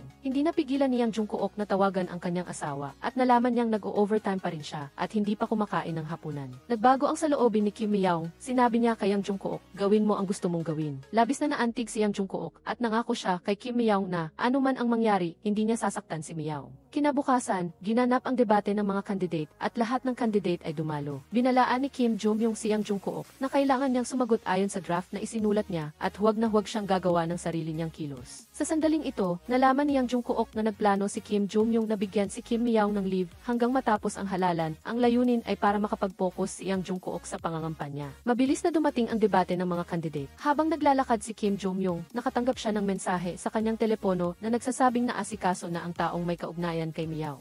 Nanlumo si Yang Jung-kook, tinanong niya kung ano ang ginawa niya kay Mi-young. Sa sandaling ito, hinahabol ni Mi-young at ng kanyang mga kasamahan ang isang tao. Biglang may narinig na putok ng baril sa radyo at iniulat ng kasamahan na nakatakas ang biktima. Wala nang nagawa si Kim Mi-young kundi hintayin bumaba ang biktima at pagkatapos ay gumawa ng perpektong paghuli sa suspect habang nakatingin ang kanyang mga kasamahan. Dito nagsimula na ang debate, ngunit hindi mapakali si Yang Jung-kook. Tiningnan niya si Kim Jong-yong sa sulok na may naglalagablab na mata. Nagpasya siyang hindi nasasabihin ang isinulat niya para sa kanya. Agad na tumawag si Park Hoo-ja pagkatapos niyang panoorin at tinanong si Kim Jong-yong kung iyon ba ang bago niyang strategy. Taos pusong isinalaysay ni Kim Jong-yong ang lahat na ikinagalit ni Park Hoo-ja. Ikinuwento na nahuli ni Kim Mi-young si Oh Sang-taek ngayon. Pagkatapos siyang imbestigahan, nakuha nila ang ebidensya ng krimen ni Park Hoo-ja at ng kanyang mga kasamahan. Pagkatapos humingi ng utos sa kanyang ina, umalis si Mi-young at ang kanyang mga kasamahan para hulihin sina Park Hoo-ja at ang kanyang mga kasamahan. Pumasok si Mi-young kasama ang mga kasamahan niya sa headquarters ni Park Hoo-ja. Napakakalma ni Park Hoo-ja nang makita siya. Gusto pa niyang panoorin ang debate ni Yang Jung-kook. Bago sumuko, inamon pa rin ni Park Hoo-ja si Mi-young na sinasabing pagsisisihan niya ang kanyang ginawa. Tama nga, habang inaalis si Park Hoo-ja sa station, nakatanggap si Mi-young ng mensahe na nagsasabing may pagkakamali sa investigasyon. Galit na bumaling si Mi-young kay Park Hoo-ja at tinanong kung ano ang ginawa niya. Ngumiti lang si Park Hoo-ja at sinabing gusto niyang magreklamo. Walang sabi-sabi siyang dumiretso sa opisina ng hepe ng pulisya na siya ring ina ni Mi-young upang magreklamo. Walang nagawa ang ina ni Mi-young kundi aminin na ito ay isang pagkakamali. Kinailangan ni Mi-young na tanggalin mismo ang posas na hirap niyang ikabit sa kamay ni Park Hoo-ja. Hindi rin nagpahuli ang kaganapan sa panig ni Yang Jung-kook. Habang pinapanood si Yang Jung-kook na nakikipagtalo sa entablado, nais ni Kim Jong-yong na hilahin si Jung-kook pababa at bigyan ng magandang pambubugbog. Hindi lang iyon, lantaran pang inamin ni Yang Jung-kook na isa siyang scammer sa telebisyon. Matapos ang debate, dumagsa ang mga reporter na nagtatanong kung ano ba talaga ang ibig sabihin ni Yang Jung-kook. Tahimik na pumasok si Yang Jung-kook sa kotse. Iniiwan si Kim Jong-yong na gamitin ang kanyang dila para ayusin ang kalat. Pagkatapos na umalis si Kim Jong-yong, dumating ang kapatid ni Mi-young at sila ay nag-inuman. Hindi nagpaligoy-ligoy ang kapatid at diretsong nagtanong kung bakit binanggit ni Kim Jong-yong at niya si Mi-young sa kanilang usapan. Siguro dahil kay Mi-young kaya tumakbo si Yang Jung-kook. Sabi ni Yang Jung-kook wala siyang alam at umalis kaagad. Pagkatapos ng pagkalito, nasuspinde si Mi-young sa trabaho ng ilang panahon. Kahit malungkot, nagpaalam pa rin siya sa mga kasamahan at kumain sila. Sa pagkakataong ito, inamin ng isang kasamahan na tumanggap siya ng suhol mula kay Park Hoo-ja at isiniwalat ang lahat. Pagkatapos magsalita, sumugod ang isa pang kasamahan at binugbog ang tumanggap ng suhol. Hindi pumigil si Mi-young ngunit hindi rin siya nagalit. Tapos na ang lahat. Sinabi niya kay Police Lee na tumanggap ng suhol na itatago niya ang pagtanggap nito ng suhol. Kaya bantayan si Park Hoo-ja at gumanti sa kanya ng isang malaking kaso. Babalik siya pagkatapos ng suspensyon. Samantala, si Yang Jung-kook ay abala pa rin sa pangangampanya. Nadawit din ang nakababatang kapatid na si Min Jae bilang kanyang sekretary Lee. Habang nag-uusap ang magkapatid, bigla silang nawalan ng malay. Nang magising ay nakita nila ang sarili at ang kapatid na nakaupo sa isang kakaibang lugar. Nakatali ang mga kamay at paa at sa harap nila si Park Hoo-ja. Sa simula, si Yang Jung-kook lang ang target, ngunit dahil biglang lumitaw ang kapatid, nadamay din siya. Umiyak si Min Jae na hindi niya kilala ang lalaking ito ito, umaasang hahayaan siya ng mga ito, ngunit hindi ganoon kabait si Park Hoo-ja. Inutusan niya ang kanyang tauhan na patulugin si Minji para makapag-usap silang dalawa ni Yang Jungkook ng tahimik. Ito ang presyo na kailangang bayaran ni Yang Jungkook para sa kanyang di makontrol na talumpati sa G. Alas 11:25 na at pagkatapos ng 5 minuto ay ilalabas na ang resulta ng pangalawang survey. Ang resulta ni Yang Jungkook noong nakaraan ay 3.7%. Kung bababa ito sa pagkakataong ito, bawat 0.1% na ibaba ay isang daliri niya ang mawawala. Kapag naubos ang mga daliri ay susunod ang mga daliri sa paa at pagkatapos ay ang iba pang bahagi. Sa pagdaan ng bawat minuto, lumabas na ang resulta at hindi inaasahan na makakagawa si Yang Jungkook ng pagbabalik loob. Ang nakuha niya sa pagkakataong ito ay isa 0% ng boto, na malayo sa inaasahan ng lahat. Nagulat si Kim Jong-yung nang marinig ang resulta at ganoon din si Park Hoo-ja. Binati ni Park Hoo-ja si Yang Jungkook at pagkatapos ay umalis kasama ang kanyang mga kasama. Pagkatapos mapalaya, nagpulong sila ulit para pag-usapan kung ano ang susunod na gagawin. Gusto nila na isama ni Yang Jungkook si Miyaong sa mga aktibidad sa pagboto. Siyempre ayaw ni Yang Jungkook, pero biglang dumating si Miyaong at nagkusang sumali. Lumabas na gusto niyang iligtas ang kanyang asawa mula sa kuwebang iyon ng Diablo. Wala siyang pera kaya ang tanging paraan ay ang tumakbo kasama ang kanyang asawa. Ang pagdating ni Miyaong ay nagdulot sa kanila ng kasiyahan at pag-aalala. Mabilis na sumali si Miyaong sa kampanya ng kanyang asawa. Sa pagtingin sa drama ng ibang mga may bahay, kahit ayaw ni Miyaong kailangan pa rin niyang umarte ng maayos para maging kumpleto ang kanyang papel. Sa isang kampanya, biglang nahuli ni Miyaong ang isang pickpocket. Nagising ang kanyang pulis na instinto. Mabilis na hinabol ni Miyaong ang pickpocket na nagpaungol dito dahil nakita si Miyaong. Dahil hindi makatakas, ginawa niyang hostage ang isang dumaan. Matapos ang ilang sandali ng paghikayat na hindi gumana, mabilis na hinarap ni Miyaong ang pickpocket. Ngunit hindi pa rin nakalimutan ang tungkulin niyang mangampanya para sa kanyang asawa. Nakita ng nanay ni Miyaong ang balita tungkol sa paghuli ng kanyang anak sa magnanakaw sa jeep.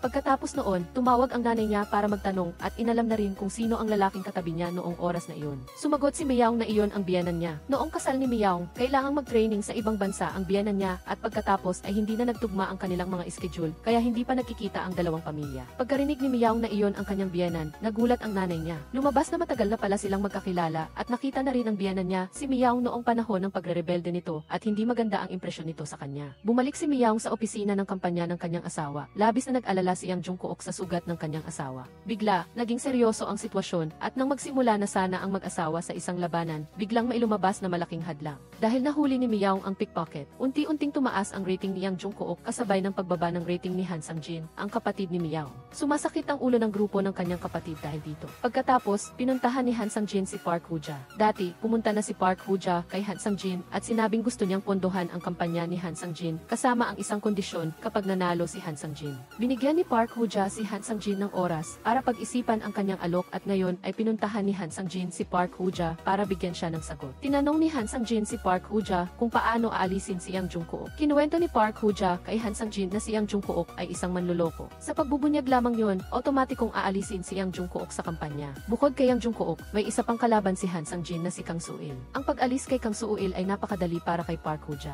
Eksaktong alas 6 ng umaga, bibigyan niya si Han Sang-jin ng sagot. Sa eksaktong alas 6 ng umaga, mabilis na lumabas ang balita tungkol sa pagmamaneho ni Kang Soo-il matapos uminom ng alak. Nang makita ito ni Han Sang-jin, mabilis siyang nagdaos ng press conference para makaakit ng mga boto. Talagang gumana ang taktika na ito. Pagkatapos, inupahan ni Park Hoo-ja ang isang buong restaurant at hiwalay na kinausap si Yang Jungkook. Gusto niyang iwanan ni Yang Jungkook ang halalan dahil nakahanap siya ng mas magandang kandidato, si Han Sang-jin. Nang marinig ito, napatawa si Yang Jungkook sa galit. Hindi niya inaasahan na ang kanyang bayo na laging nagsasalita tungkol sa isang magandang mundo ay nakikipagtulungan sa isang kumpanya ng pautang na may mataas na interes. Dahil dito, lalong ayaw sumuko ni Yang Jungkook. Sinabi ni Park Hoo-ja kay Yang Jungkook na samahan siya upang magpahangin. Dinala niya si Yang Jungkook sa lugar kung saan nangangampanya si Miyaong. Sa sandaling ito, biglang lumitaw ang dating kasintahan na si Heejin at masayang nakipagkamay kay Miyaong. Siya ang buhay na saksi sa panloloko ni Yang Jungkook. Gustong bumaba ni Yang Jungkook ngunit pinigilan siya ni Park Hoo-ja. Simula pa lang ito, kung hindi susundin ni Yang Jungkook ang kanyang utos, mabubunyag ang kanyang nakaraan. Bukas ng alas 12 ng tanghali, i-anunsyo ni Yang Jungkook ang pag-alis niya sa kampanya. Kinausap ni Yang Jungkook ang kanyang asawa. Medyo nang hinayang si Miyaong ngunit lubos siyang sumuporta sa kanyang asawa. Habang pinagmamasdan ni Yang Jungkook ang opisina na sumuporta sa kanya sa buong kampanya, nakita niya si Kim Jong-yung. Sabay silang uminom at nag-usap tungkol sa kanilang kabataan.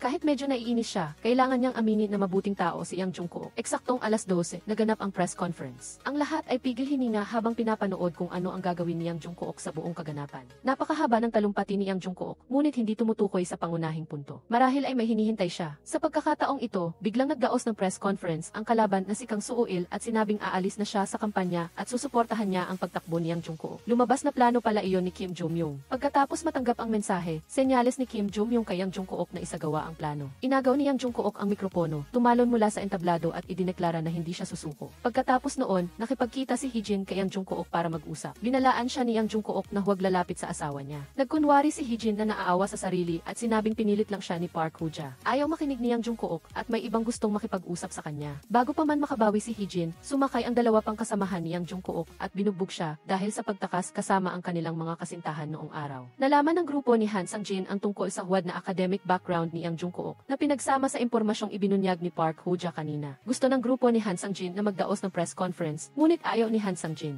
Kaya nagkagulo rin ang grupo at pinili ni Han Sang-jin na makipagkita kay Yang Jungkook para mag-usap. Sa eksakto, pagkatapos ng 30 minuto pupunta si Han Sang-jin sa press conference. Ibig sabihin nito, mabubunyag ang katotohanan tungkol kay Yang Jungkook, kasabay ng maraming butterfly effect. Mawawala kay Yang Jungkook ang lahat ng mayroon siya, ngunit hindi iyon ang iniisip ni Yang Jungkook. Pupuntahan niya muna si Miyaong bago magbukas ng press conference si Han Sang-jin. Sino kaya ang mananalo? Sa huling 30 segundo, nakatanggap si Han Sang-jin ng tawag mula sa kanyang ina na nagsabing hindi niya maaaring ibunyag iyon dahil kung hindi ay hindi na sila makakaharap ni Miyaong. Nakipagkita si Yang Jungkook kay Miyaong pagkatapos na matapos ang dalawang press conference. Mukhang kalmado si Miyaong, lumalabas na pinili ni Han Sang-jin na sundin ang kanyang ina. Dumating na ang araw ng pagboto at ang lahat ay kinakabahan na naghihintay ng resulta. Unti-unting inihayag ang resulta at ang nanalo sa kampanyang ito ay si Yang Jungkook. Nanalo siya sa halalan na may 40% ng boto. 0.58% lang ang mas mataas kay Han Sang-jin. Ngayon ang unang araw ni Yang Jungkook sa pambansang asembleya, ngunit hiniling ni Park Hoo-ja na maging masunurin siya at huwag gumawa ng kahit ano. Sa madaling salita,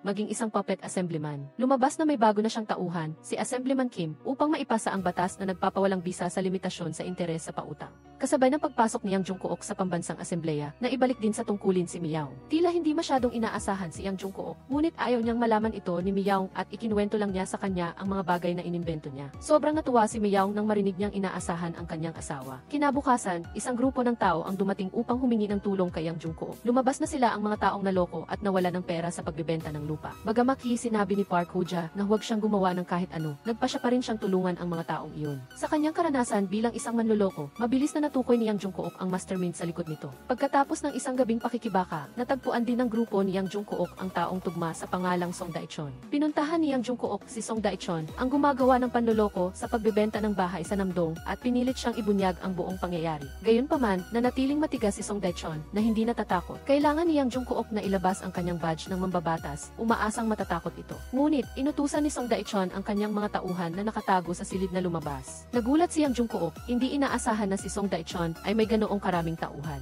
Sa gitna ng panganib, kinuha ni Yang Jungkook ang pamatay sunog, nag-spray ng kung saan-saan, ngunit nahuli pa rin ni Song Dae-chon. Ang resulta, binugbog si Yang Jungkook at ang dalawa niyang kasama ni Song Dae-chon. Sa sandaling nagrereklamo ang tatlo, dumating si Kim Miyaong na may hawak na pamalo kasama ang kanyang mga kasamahan sa istasyon ng pulisya. Natigilan si Yang Jungkook na tumingin sa kanyang asawa na para bang nakakita ng tagapagligtas. Lumabas na nalaman ni Kim Miyaong ang tungkol dito mula sa nakababatang kapatid ni Yang Jungkook. Alam na pumunta ang kanyang asawa upang lutasin ang isang alitan. Nagmadali siyang tumulong. Agresibong sumugod si Kim Miyaong, nagtanong kung sinaktan ba ng mga taong iyon ang kanyang asawa at pagkatapos ay sumugod para makipag-away. Nang makita na hindi maganda ang sitwasyon, mabilis na tumakas si Song Dae-chon. Sinubukan ding humabol ni Yang Jungkook. Sa gitna ng pagtakas, natapilok si Song Dae-chon at nagawa lang siyang humakbang ng pilay. Kahit na binugbog, nagpumilit pa ring humabol si Yang Jungkook. Sa huli, nahuli rin ni Yang Jungkook si Song Dae-chon at labis siyang natuwa. Samantala, si Park Hoo-ja, isang babaeng puno ng intriga at ambisyon, ay abala sa kanyang mga plano. Hindi lang niya ginagamit si Yang Jungkook, kundi nakikipag-ugnayan din sa ibang mga mambabatas na nagpaplanong ipawalang bisa ang batas sa limitasyon ng interes sa pautang. Ang dahilan kung bakit kayang manipulahin ni Park Hoo-ja ang mga mambabatas ay dahil hawak niya ang maraming sikreto nila, mula sa mga ugnayan sa pag-ibig, yaman, hanggang sa iba pang mga personal na sikreto.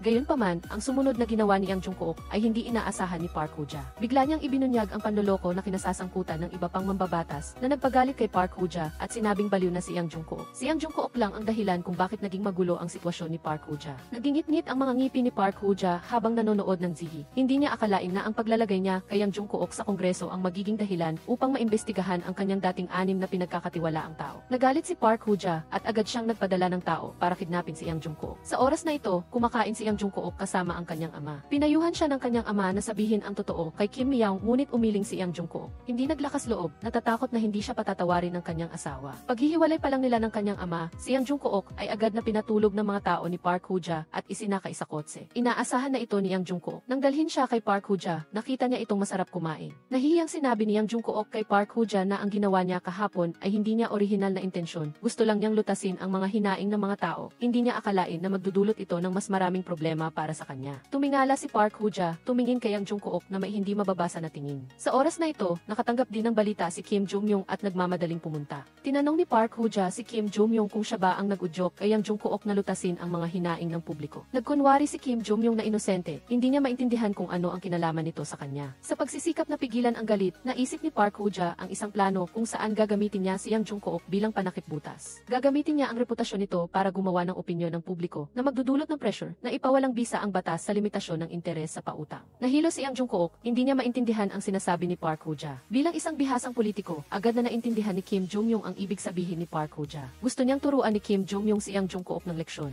Pagkatapos lumabas ng ideya, agad na nakipag-ugnayan si Park Hoo-ja sa kanyang tao sa istasyon ng pulisya. Kumpiyansa siyang magtatagumpay siya tulad ng dati, ngunit hindi niya alam na handa na si Kim Miao. Kinumbinsi niya ang kontak ni Park Hoo-ja sa istasyon ng pulisya. Ginawa itong mata at tainga para sa pulisya. Sa panig naman ni Kim Jong-yong, sumasakit ang ulo niya dahil kay Park Hoo-ja. Si Yang Jungkook naman ay naguguluhan pa rin, hindi niya alam kung dapat ba niyang tanggapin ang kaayusang ito. Sa pagtanggap ng pinakabagong balita, nagsimulang magbigay ng presyon si Park Hoo-ja kay Yang Jungkook. Hinihiling na dumalo siya sa pagdinig. Kahit hindi niya maintindihan ang nangyayari, hindi pinahintulutan ni Yang Jungkook si Park Hoo-ja na utusan siya ng basta-basta. Hindi na nakapagtimpi si Park Hoo-ja, binalaan si Yang Jungkook na umupo lang ng tahimik at itaas ang kamay para bumoto. Nanatiling matigas ang tindig ni Yang Jungkook na nagpakulo ng dugo ni Park Hoo-ja. Sa huli, inihayag niya na kapag nakamit niya ang kanyang layunin, agad siyang hihiwalay kay Yang Jungkook at pagkatapos nito, magagawa na niya ang gusto niya at hindi na siya manghihimasok pa. Nang marinig si Park Hoo-ja na nagsasalita ng ganoon, tumayo si Yang Jungkook at umalis. Wala nang magawa si Park Hoo-ja, alam niyang lubos ang personalidad ni Yang Jungkook. Mas pinipilit niya ito, mas nagiging determinado itong lumaban.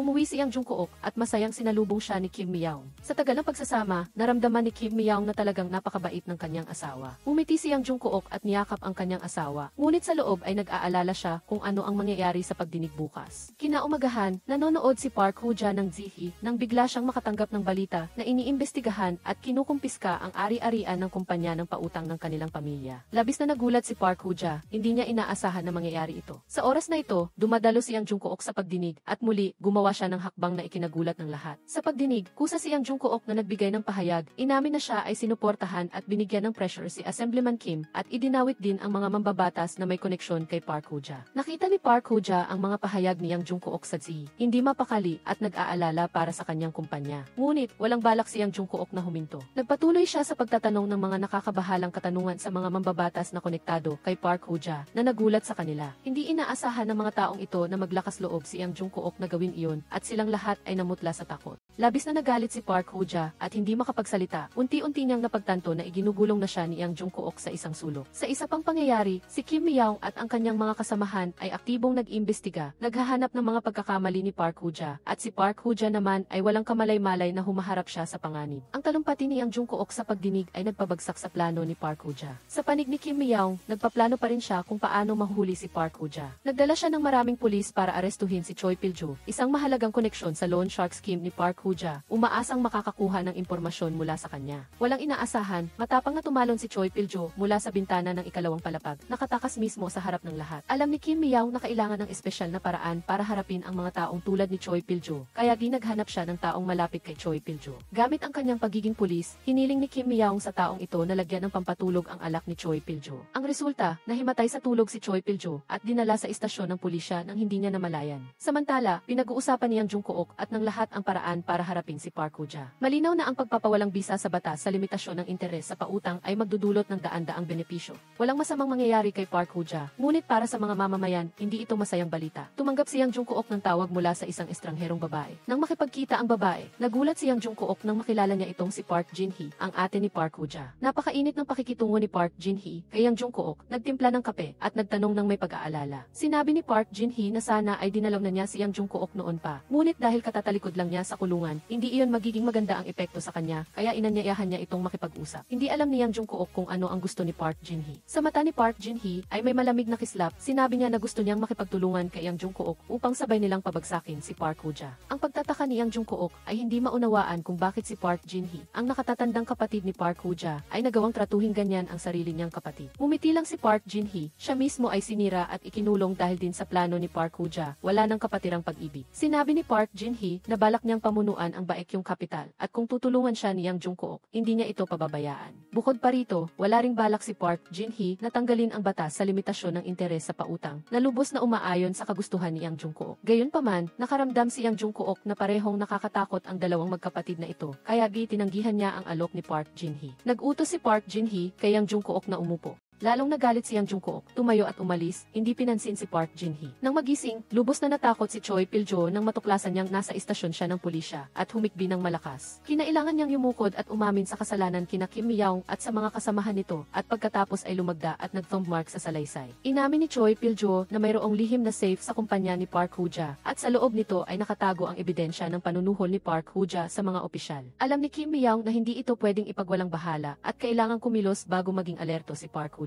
Sa sandaling ito, napansin na ni Park Hoo-ja na sinusundan siya ng pulisya. Gusto niyang suhulan ang mga tauhan ni Kim Mi-young para makuha ang plano ng aksyon nito. Hindi nakayanan ang tukso, ibinunyag ng tauhan kay Park Hoo-ja na naghahanda si Kim Mi-young na halughugin ang Baekyong kapital at kasabay nito ay masusing imbestigahan ang lihim na safe ni Park Hoo-ja. Pagkatapos matanggap ang balita ni Park Hoo-ja, nagsimulang makaramdam ng pagkabalisa at takot ang tauhan. Nagpasya siyang hanapin si Yang Jungkook, umaasang mabibigyan siya nito ng plano. Hindi maintindihan ni Yang Jungkook ang iniisip ng taong ito. Alam na mali ang tumanggap ng suhol, bakit ginawa pa rin? Ngunit huli na ang lahat para sabihin pa, sinabi ng tauhan kay Yang Jungkook na alam niyang dati siyang manloloko at iyon lang ang dahilan. Kailangang tulungan din siya ni Yang Jungkook. Kailangan lang niyang pigilan si Kim Mi-young sa pag-iimbestiga sa safe ni Park Hoo-ja. Napilitan si Yang Jungkook na pumunta sa istasyon ng pulisya upang hanapin si Kim Mi-young at palihim na nagtanong tungkol sa progreso ng investigasyon nito. Nagtanong siya sa kanyang asawa, paano kung hindi pa rin nila mahuli si Park Hoo-ja sa pagkakataong ito. Mariing sinabi ni Kim Mi-young, kung hindi nila mahuli ngayon, uhulihin ulit sa susunod. Alam ni Yang Jungkook na hindi susuko si Kim Mi-young hanggang hindi nahuli si Park Hoo-ja. Napilitan siyang umalis sa istasyon ng pulisya at pumunta kay Park Hoo-ja. Alam ni Yang Jungkook na tiyak na nakapaghanda na ng husto si Park Hoo-ja, kaya kahit pa maghalughog si Kim Mi-young sa safe ay wala siyang makikita. Kaya, umasa si Yang Jungkook na igagalang siya ni Park Hoo-ja. Huwag na sanang pahirapan si Kim Mi-young at huwag na siyang hanapan ng paraan para masuspindi pa sa trabaho. Sa sandaling ito, dumating si Park Jin-hee upang hanapin si Park Hoo-ja. Nagkasagutan agad ang magkapatid ng magkita, walang gustong magpatalo at ang tensyon sa hangin ay tila sasabog. Sinasadya pa ni Park Jin-hee na banggitin si Yang Jungkook na lalong nagpagalit kay Park Hoo-ja. Ngayon, sumasakit ang ulo ni Park Hoo-ja sa tuwing nakikita niya si Yang Jungkook. Iniwasan niya si Park Jin-hee at inutusan ang kanyang mga tauhan na buhatin si Yang Jungkook at itapon sa labas. Kinabukasan, dala ni Kim Mi-young ang search warrant upang halughugin ang opisina ni Park Hoo-ja. Tumiwa si Park Hoo-ja, alam niyang walang laman ang kanyang safe, kaya hindi siya natatakot at maluwag niyang binuksan ang safe para makita ni Kim Mi-young. Gayunpaman, ang ikinagulat ni Park Hoo-ja ay may isang makapal na folder ng mga dokumento sa loob ng safe. Sumimangot siya at bigla siyang nakaramdam na malapit na ang kanyang katapusan. Sa katunayan, lahat ay plinano ni Yang Jungkook. Habang wala si Park Hoo-ja para makipagkita kay Park Jin-hee, palihim niyang inilagay ang mga mahahalagang dokumento sa safe. Nakipagkita si Yang Jungkook kay Kim Jo-myung, sinabing gusto niyang pigilan ang pag-aalis ng batas sa limitasyon ng interes sa pautang. Gustong marinig ni Kim Jo-myung ang opinyon ni Yang Jungkook. Umiti si Yang Jungkook, nag-aalala siya na kapag inalis ang batas na ito, lalong maghihirap ang mahihirap. Nagulat si Kim Jo-myung, talaga namang iba na ang tingin sa kanya pagkatapos ng 3 araw. Kung ikukumpara noong una, ganap na nagbago si Yang Jungkook, para siyang ibang tao. Medyo nahihiya si Yang Jungkook, siya ay isang mambabatas na rin, kaya kailangan din niyang magkaroon ng kaunting ugali ng isang mambabatas. Lalo pang hinangaan ni Kim Jo-myung si Yang Jungkook. Nagsimula siyang tulungan ito, nililinis ang mga hadlang sa landas ng kanyang tagumpay. Nagsikap din si Yang Jungkook, mas mahusay siyang nagpakita at mas maayos na hinawakan ang mga gawain. Sa kasalukuyan, dinala si Park Hoo-ja sa istasyon ng pulisya para imbestigahan. Natural na si Park Jin-hee ang pumalit sa Baekyong kapital. Hindi inakala ni Park Hoo-ja na ang kanyang matalinong buhay ay biglang nagkamali at siya ay naging isang bilanggo para lamang magkaroon ng kalamangan si Park Jin-hee, ang ate na lagi niyang hinahama. Sa loob ng kulungan, maraming naisip si Park Hoo-ja. Ang tanging konklusyon niya ay nagkasundo sina Yang Jungkook at Park Jin-hee. Plano ni Park Hoo-ja na papuntahin ang kanyang pangalawang ate na si Bae Min-hee para bumisita. Sa ngayon, sa pakikipag-alyansa lang kay Bae Min-hee, maaari pang baliktarin ni Park Hoo-ja ang sitwasyon. Kahit na kinaiinisan niya si Bae Min-hee, kailangan pa rin yumukod ni Park Hoo-ja sa pagkakataong ito. Sa isa pang kaganapan, iniisip pa rin ni Yang Jungkook kung paano haharapin ang kanyang kalaban sa politika na si Kongresista Kim at naglaan din siya ng oras upang bisitahin si Han Sang-jin. Sa kasalukuyan, bumalik na si Han Sang-jin sa simpleng buhay, hindi na nakikialam sa politika. Gayunpaman, ang layunin ng pagbisita ni Yang Jungkook sa pagkakataong ito ay humingi ng tulong kay Han Sang-jin upang imbestigahan ang impormasyon ng katiwalian ni Kongresista Kim. Sa simula, ayaw makialam ni Han Sang-jin sa mga ganitong bagay. Paulit-ulit na humikayat si Yang Jungkook, umaasang pananatilihin ni Han Sang-jin ang masiglang diwa ng kabataan. Sa huli, pumayag din si Han Sang-jin. Kaya, sinimulan ni Han Sang-jin na sadyang gumawa ng mga hindi sinasadyang pagkikita kay Kongresista Kim at nakasama pa nga niya itong magsauna. Dahan-dahang nakaramdam ng kakaiba si Kongresista Kim dahil kahit anong gawin niya, nakikita niya si Han Sang-jin. Sa katunayan, ito ay taktika ni Yang Jungkook. Gusto niyang patuloy na magpakita si Han Sang-jin sa harap ni Kongresista Kim nang hindi naman masyadong nakikipag-usap. Sa paglipas ng panahon, tiyak na kusa siyang hahanapin ni Kongresista Kim. Sa katunayan, hinanap nga ni Kongresista Kim si Han Sang-jin at gustong makipag-alyansa sa kanya para sabay nilang pabagsakin si Yang Jungkook. Hindi alam ni Han Sang-jin kung paano sasagot. Iniisip ni Kongresista Kim na ang pagkatalo ni Han Sang-jin kay Yang Jungkook sa halalan ay isang kahihiyan at kailangan niyang maghiganti. Dahil hindi alam kung paano kukuha ng impormasyon mula kay Kongresista Kim, ginawa ni Han Sang-jin ang diskarte na itinuro ni Yang Jungkook na umiyak ng labis sa harap ni Kongresista Kim upang humingi ng awa. Sa katunayan, nang makita si Han Sang-jin sa ganoong kalagayan, nagulat muna si Kongresista Kim at pagkatapos ay naawa kay Han Sang-jin kaya nabawasan ang kanyang pag-ingat. Sa isa pang pangyayari, nagpasya si Kim Myung na masusing imbestigahan si Park Hoo-ja na may tambak na kasalanan at kasuklam-suklam. Sa pagkakataong ito, nakipagkita si Park Hoo-ja kay Bae Min-hee, nagmakaawa kay Bae Min-hee na iligtas siya kahit pa para lang makapagpiyansa at makapag-imbestiga sa labas. Nag-alok pa si Park Hoo-ja na bigyan si Bae Min-hee ng kalahati ng mga shares ng kumpanya kung tutulungan siya nito. Sa simula, ayaw makialam ni Bae Min-hee sa mga gulong ito, ngunit nang marinig niyang makakakuha siya ng 50% ng shares, hindi niya maiwasang matukso at nagdesisyon siyang tulungan si Park Hoo-ja. Naghahanda si Yang Jungkook na magdaos ng press conference upang talakayin ang mga ginawa ni Kongresista Kim. Sa sandaling ito, pumasok si Kongresista Kim. Alam niyang ang dahilan kung bakit siya tinatarget ni Yang Jungkook ay dahil gusto niyang alisin ang batas sa limitasyon ng interes sa pautang.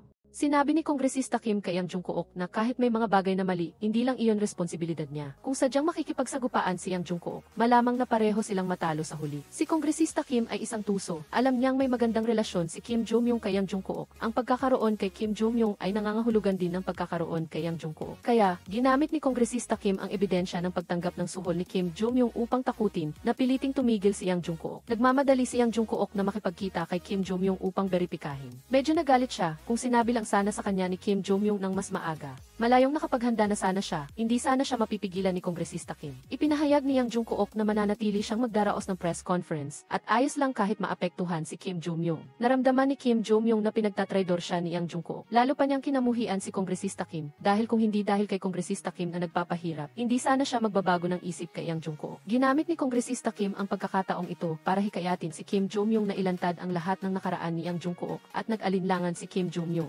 Nagtipon si Kongresista Kim ng maraming reporter para ilantad ni Kim Jo-myung ang totoong pagkatao ni Yang Jungkook sa harap ng lahat. Sa sandaling maghahanda na si Kim Jo-myung na sabihin na manloloko si Yang Jungkook, bigla siyang nakatanggap ng tawag mula kay Yang Jungkook. Sinabi ni Yang Jungkook na nakapag-isip na siya, hindi niya maaaring saktan si Kim Jo-myung para sa sarili niyang layunin, kaya nagdesisyon siyang itigil ang pakikipaglaban kay Kongresista Kim. Labis na naantig si Kim Jo-myung, ibinaba niya ang telepono, bumalik kay Kongresista Kim at sa mga reporter. Hindi lamang inilantad ang sunod-sunod na masasamang gawain ni Kongresista Kim, kundi umamin din sa kanyang pagtanggap ng suhol. Nagulat si Kongresista Kim, hindi niya inasahan na si Kim Jo-myung ay handang mamatay kasama niya para kay Yang Jungkook. Nagsimulang mag-away ang dalawang panig, ngunit si Kim Myung ay labis na nagmamalaki at nasisiyahan. Nagdesisyon sina Yang Jungkook at Han Sang-jin na muling magtulungan upang labanan ang batas sa pag-aalis ng limitasyon sa interes ng pautang. Sa kabilang banda, matagumpay na nakalaya sa kulungan si Park Hoo-ja sa tulong ni Bae Min-hee. Tinawagan niya si Kongresista Kim kasama ang mga mambabatas na tumanggap ng suhol mula sa kanya at sinabing umalis sila agad sa sa opisyal na pulong. Natakot ang mga mambabatas na malantad ang pagtanggap nila ng suhol, kaya sumunod lang sila. Bagaman may umalis, marami pa rin ang natira. Nang makita ito, kailangan na namang kumilos ni Bae Minhee. Tinawagan ni Bae Minhee ang chairman ng National Assembly at hiniling na ipagpaliban ang pagboto sa panukalang batas para sa pag-aalis ng limitasyon sa interes ng pautang sa anumang paraan, kung hindi ay may ilalabas na talagang kawili-wiling video. Sa katunayan, sa isang pangusap lang, kalahati ng mga mambabatas ay nag-alisan. Dahil hindi umabot sa kinakailangang bilang, kinailangan lang ikansela ang botohan sa pagkakataong ito. Pagkatapos ayusin ang opisyal na pagpupulong, umalis si Park Woo-ja upang makipagkita sa mga shareholders ng kumpanya. Babawiin niya ang baekyong kapital. Matapos ang isang pagbabanta, walang sinuman sa mga shareholders ang naglakas loob na bumoto kay Park Jin-hee bilang bagong chairman. Sa sandaling ito, pumasok si Park Woo-ja kasama ang kanyang nakababatang kapatid na dating assistant na si Park Wee-nam. Ang bagong chairman ay si Park Wee-nam, ngunit sa katunayan, si Park Woo-ja pa rin ang hahawak sa lahat ng mga bagay. Tinawag ni Park Woo-ja si Kongresista Kim at inihagi sa kanya ang isang folder ng mga dokumento. Sinabihan siyang ilabas ang mga dokumentong ito. Agad nitong pababagsakin si Yang Jung-kook. Mabilis na nagdaos ng press conference si Kongresista Kim at sinabing manloloko si Yang Jung-kook kasama ang totoong ebidensya. Si Kim Myung sa bahay ay nagulat nang mapanood niya ang balita. Hindi naglakas loob si Yang Jung-kook na umuwi, kaya tinawagan niya lang si Han Sang-jin upang uminom para magpalipas ng kalungkutan. Sinabi ni Han Sang-jin kay Yang Jung-kook na ang balitang iyon, ngunit ayaw ni Yang Jung-kook na lokohin ang lahat. Umuwi siyang may mabigat na damdamin nang makita ni Myung ang kanyang asawa. Dali-dali niyang pinatay ang ihi at nagkunwari siyang kalmado. Sinabi niya na hindi siya naniniwala sa ipinapakita sa Tsi. Kinabukasan nagdesisyon si Yang Jung-kook na magdaos ng press conference. Inamin na ni Yang Jung-kook ang lahat kay Myung. Bumagsak si Myung sa pag-amin ng kanyang asawa. Isang pulis na tulad niya ay umibig at nagpakasal sa isang manloloko. Sa harap ng pagdurusa ni Myung, tanging paghingi lang ng tawad ang nasabi ni Yang Jung-kook, ngunit naramdaman ni Myung na hindi sapat ang paumanhin. Hindi rin inasahan ng lahat na aaminin ni Yang Jung-kook ang lahat ng ganito. Dahil sa nangyari sa kanyang asawa, inimbestigahan din si Myung. Upang hindi maapektuhan ang lahat, kusa siyang pumunta sa kanyang ina at humingi ng pagbibitiw. Sa pagpupursige ng kanyang anak, hindi na siya kayang pigilan ng kanyang ina. Pagkatapos ay nakipagkita si Myung sa kanyang kuya at tinanong kung matagal na ba niyang alam na si Yang Jung-kook ay isang manloloko. Hindi itinanggi ni Han Sang-jin, ngunit alam niya na ang pag-ibig ni Yang Jung-kook para kay Myung ay hindi peke. Ayaw makinig ni Myung sa panghihikayat ng kahit sino kaya umalis siya. Nakatanggap siya ng tawag mula sa kanyang ina na nagsasabing hahawakan niya ito. Nakaramdam si Myung ng may mali kaya tumakbo siya pabalik sa istasyon ng pulisya,